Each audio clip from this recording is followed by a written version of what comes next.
Now discussion on condolence motion. Gaurava Deputy CM garu.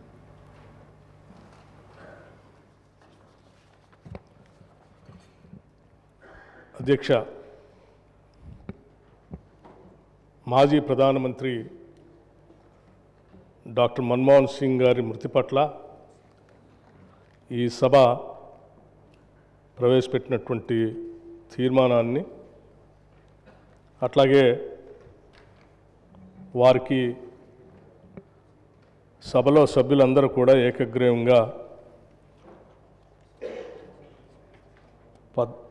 వారికి గుర్తింపుగా ఒక విగ్రహ ఆవిష్కరణ కార్యక్రమాన్ని చేపట్టాలని, భారతరత్న ఇవ్వాలని సభానాయకులు ముఖ్యమంత్రి గారు చెప్పినటువంటి అంశాన్ని సంపూర్ణంగా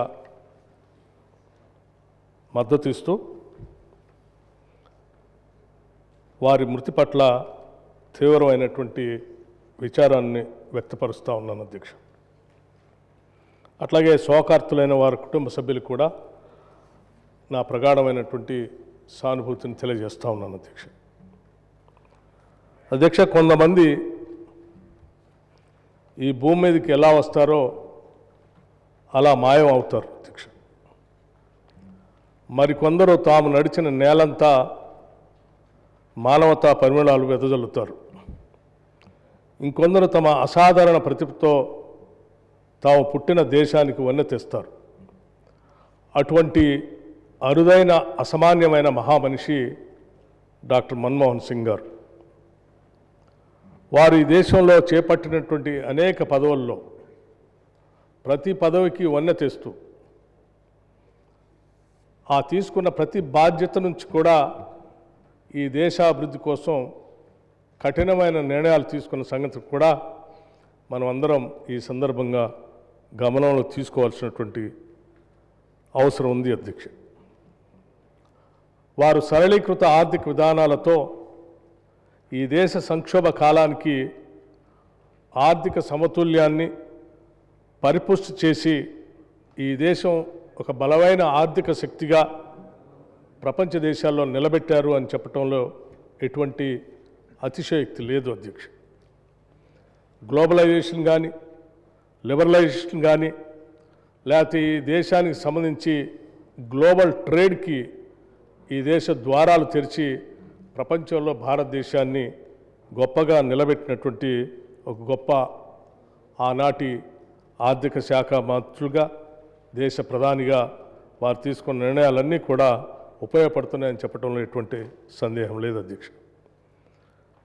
కేవలం ఈ దేశ ఆర్థిక విధానాలకు మాత్రమే సంబంధం కాకుండా ఈ దేశంలో ఉన్నటువంటి అనేక అసమానతల్ని, ఈ దేశంలో ఉన్నటువంటి సామాజిక పరిస్థితులను కూడా పూర్తిగా అవగాహన చేసుకొని వాటన్నిటికి కూడా అపారమైన సేవ చేసి చట్టాల ద్వారా ఈ దేశంలో ప్రజల్ని ధైర్యంగా నిలబెట్టినటువంటి వ్యక్తి కూడా డాక్టర్ మన్మోహన్ సింగ్ గారు అధ్యక్ష.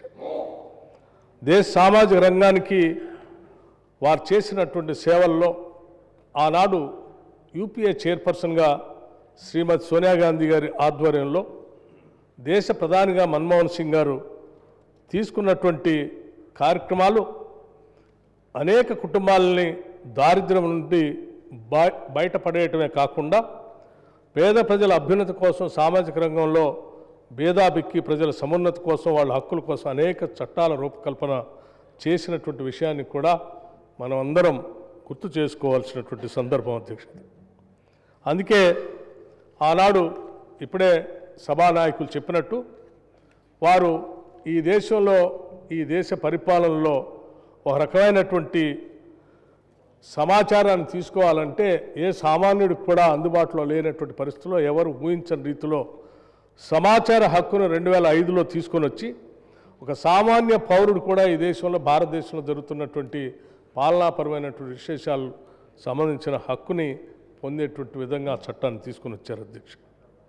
అట్లాగే దేశంలో గ్రామీణ ప్రాంతాల్లో నివాసం ఉంటున్నటువంటి పేద ప్రజల అందరికీ కనీసం ఒక ఉపాధి అవకాశం దొరకాలనేటువంటి ఆలోచనతో తీసుకొచ్చినటువంటి మహాత్మా గాంధీ జాతీయ గ్రామీణ ఉపాధి హామీ పథకం కూడా ఈ దేశ గతినే మార్చేసిందని చెప్పడంలో కూడా ఎటువంటి సందేహం లేదు అధ్యక్ష.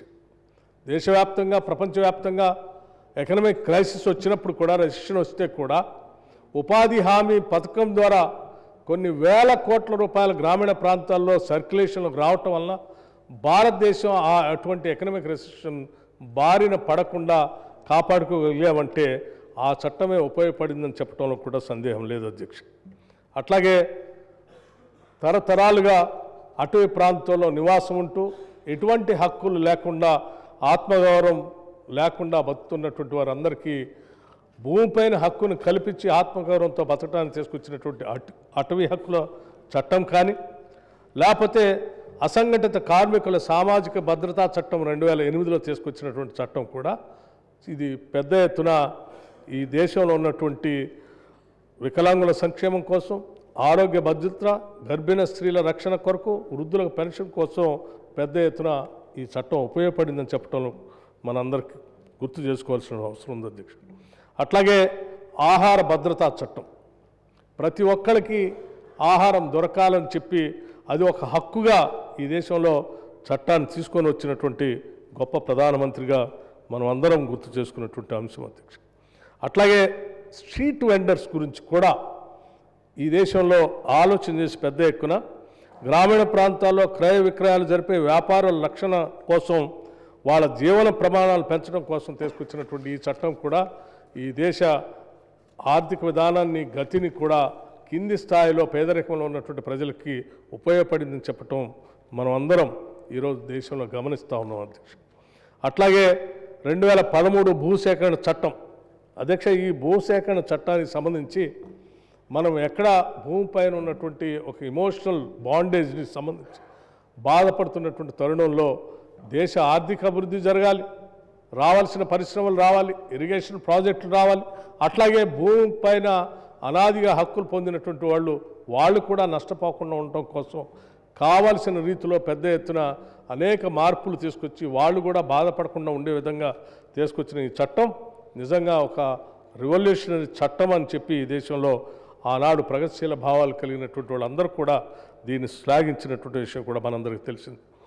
అట్లాగే అధ్యక్ష, ఈ దేశంలో అమానమైనటువంటి మాన్యువల్ స్కావెంజింగ్ చట్టం, ఇది తరతరాలుగా వస్తున్నటువంటి ఈ స్కావెంజింగ్ విధానాన్ని పూర్తిగా రద్దు చేస్తూ దీనికి సంబంధించి 2013లో తీసుకొచ్చినటువంటి చట్టం, ఆ చట్టంలో వాళ్ళందరికీ పునరావాసం కల్పించేటువంటి విధానం ఈ ఆనాటి ప్రధాని మన్మోహన్ సింగ్ గారికి ఈ దేశంలో అత్యంత వెనుకబడి అమానమైనటువంటి స్కావింగ్ విధానంలో ఉన్నటువంటి ప్రజల యొక్క మనోగతాన్ని కూడా అర్థం చేసుకుని వాళ్ళ జీవితాల్లో కూడా మార్పు రావాలని తీసుకొచ్చినటువంటి ఈ చట్టం నిజంగా ఈ దేశ గౌరవాన్నే ప్రపంచ దేశాల్లో పెద్ద ఎత్తున పెంచింది అధ్యక్ష. అట్లాగే ఇటువంటి అనేక రకాలైనటువంటి చట్టాలతో పాటు ఈ దేశంలో ఉన్నటువంటి ప్రజల యొక్క ఆలోచనలకు అనుగుణంగా ఒక ప్రధానమంత్రిగా, ఒక సామాన్యుడిగా ఈ దేశంలో వారు అందించినటువంటి పాలన, ఈ దేశంలో పాలన చేసే అందరికి కూడా ఇది ఒక రకమైనటువంటి ఇన్స్పిరేషన్. అట్లాగే వారి మార్గం అందరికీ అనుసరించదగినటువంటి విషయంగా ఈరోజు రాజకీయాల్లో ఉన్నటువంటి వాళ్ళందరూ కూడా గమనించాలి అధ్యక్ష. అట్లాగే ఈ దేశంలో ఉన్నటువంటి ప్రజలందరికీ మన్మోహన్ సింగ్ గారు చేసినటువంటి సేవలు, వారు చూపించినటువంటి దార్శనికత ఎంత గొప్ప విషయమో అదే స్థాయిలో తెలంగాణ ప్రజలు మరీ మర్చిపోకుండా తీసుకున్నటువంటి వారు తీసుకున్న నిర్ణయం తెలంగాణ ప్రజలకి అత్యంత ఇష్టమైనటువంటి నిర్ణయం అధ్యక్ష. దశాబ్దాలుగా తెలంగాణ కోసం కొట్లాడుతున్నటువంటి ఈ ప్రజల యొక్క ఆలోచనలందరినీ నిజం చేయటం కోసం ఆ సభలో సంపూర్ణమైనటువంటి మెజార్టీ లేకపోయినప్పటికీ ఆనాటి యూపీఏ చైర్పర్సన్ గారు సోనియా గాంధీ గారు వారు కలిసి మాట్లాడుకొని మిగతా విపక్షాలందరినీ కూడా ఒప్పించి ఆ చట్టాన్ని రెండు సభల్లో కూడా పాస్ చేపించి తెలంగాణ ప్రజల కళని నిజం చేసినటువంటి ఒక గొప్ప ప్రధాని మన్మోహన్ సింగ్ గారు అధ్యక్ష. వారు చేసినటువంటి సేవను యావత్ తెలంగాణ ప్రజలందరూ కూడా తెలంగాణ రాష్ట్రం ఉన్నంతకాలం గుర్తు చేసుకుంటుందని చెప్పి ఈ సందర్భంగా మీ అందరికీ మనవి చేస్తూ ఉన్నాను అధ్యక్ష. అట్లాగే దేశంలో రైతుల పక్షాన పెద్ద ఎత్తున ఆలోచన చేసి ఈ దేశంలో రైతులు పెట్టుబడి కోసం వారు తీసుకున్నటువంటి రుణాలు భారమై అవి కట్టలేక డెట్ ట్రాప్లో పడుతున్నటువంటి పరిస్థితిని అర్థం చేసుకొని దేశవ్యాప్తంగా మొట్టమొదటిసారి రైతులు తీసుకున్నటువంటి రుణాన్ని మాఫీ చేసినటువంటి మొట్టమొదటి ప్రధాని కూడా డాక్టర్ మన్మోహన్ సింగ్ గారు.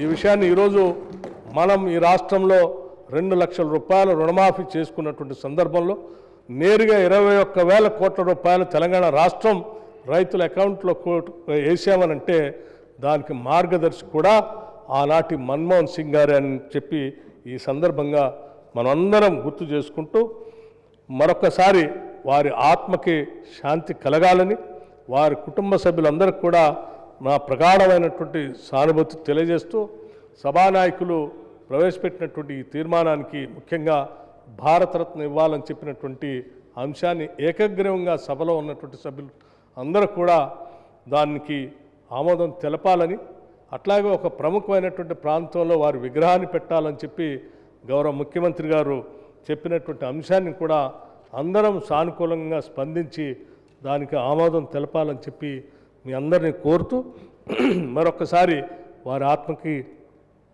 శాంతి కలగాలని, అటువంటి నాయకులు భారతదేశంలో పుట్టినందుకు మనం అందరం గర్విస్తూ ఈ దేశానికి వారు ప్రధానమంత్రిగా చేసి ఈ దేశాన్ని ఆర్థికంగా సామాజికంగా ప్రపంచ దేశాల్లో నిలబెట్టే విధంగా వారు చేసినటువంటి విధానాలన్నీ కూడా మనకు ఆదర్శంగా తీసుకొని ముందుకు పోదామని తెలియజేస్తూ నేను ముగిస్తా ఉన్నాను అధ్యక్ష. ధన్యవాదాలు.